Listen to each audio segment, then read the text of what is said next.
So I'm going to do a quick video for you on 4 ways to buy a home, your first rental property, even if you're completely broke. And when I say rental property, you know that I am meaning slow flips because that is what I do, right? But you may be looking at it as a rental property. You may be looking at it as a slow flip. And uh-oh, my wife is filming. We have a plane taking off right behind us that apparently you're going to get the bonus plan today. So anyway, there's 4 different ways that you can buy a property, your first rental, your first slow flip, or a property to live in, even if you have bad credit and even if you are absolutely flat broke.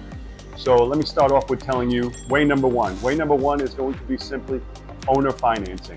And you guys know what owner financing is, and if you've convinced yourself that you can't or can't find anybody, that's just something you've convinced yourself of. We buy houses with owner financing every single year, sometimes as little as 0% interest, which are my favorite. I did 2 last year, 0% interest. And that would just be a matter of finding a seller that's motivated, and sometimes money is not their motivation. Sometimes they want a set price and they don't need it all at once. And so rather than be a landlord and rent it out, they would rather collect that monthly payment.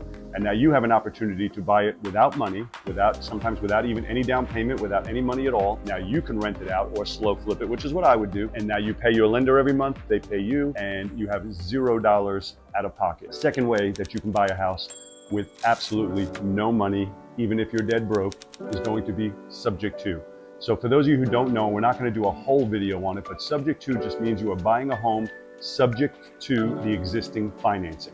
So that means somebody already has a mortgage on it. They can't sell it or won't sell it or just don't want to put it on the market where they have to deal with commissions, deal with repairs, deal with everything else. So somebody like yourself can come in to meet with them and make an offer where you're taking over the existing mortgage. So now you're not qualifying with a bank. You're not putting money down. You're not putting 15% down. You're not doing any of that. You're just working a deal with the seller. The deed goes in your name, but the mortgage stays in their name. And before you start thinking, oh, that'll never work, you can't do it. I've done hundreds of these. I've been doing them since 1994 and I still do them to this day. So yes, it can be done. There are tons of sellers who are thrilled just to have somebody start making that payment for them. And yes, you actually own it. The deed is what shows ownership. The mortgage statement just shows whose credit would get ruined if you didn't pay. But the deed is what shows ownership. So when you have a closing, the deed goes in your name. You now own the property and you have a mortgage you never qualified for. You never had to get approved for. You never had to put money down. They never checked your job. They never checked your income, your credit, anything.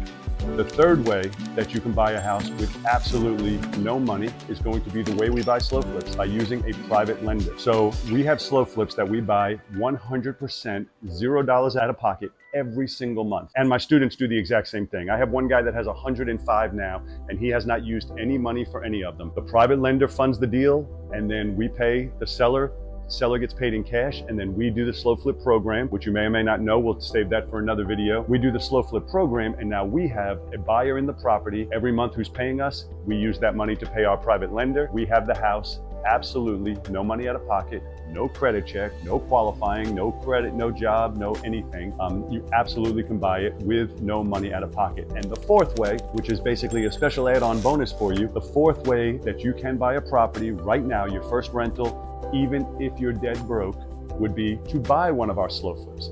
So I have investors, I have tons of investors who buy the slow flips that we sell. And the way we sell these properties is typically $3,000 down, $875 a month, or whatever the terms may be. So you may be thinking, well, if you said $3,000, that's not no money, right? And that's correct. You would have to put something out of pocket on these deals. However, we typically recoup that money immediately when we have a slow flip buyer on them. So you'll have a little money out of pocket for a short term, even if you're dead broke, no credit, no job checks, no anything. You're gonna have checks done on you, and then you turn around and sell it and you recoup that money right away. And so that was a little added extra. I was really giving you 3 ways you can do this, even if you're dead broke, start buying properties, but now you got 4. So you have no excuse, you have no reason not to get at it today and start doing them. And I'm gonna do separate videos for you where we can go over each one of these processes individually so we can spend more time on it. But there you have 4 ways you can start buying rental properties, even if you're dead broke. So now you have no excuse. And before I let you go, I gotta show you the size of this stone crab claw I'm about to eat. Look at the size of this thing. Can you imagine running into this thing under the ocean? Yeah, you don't wanna play around with him. But anyway, that's all I got for you today. Thank you for watching.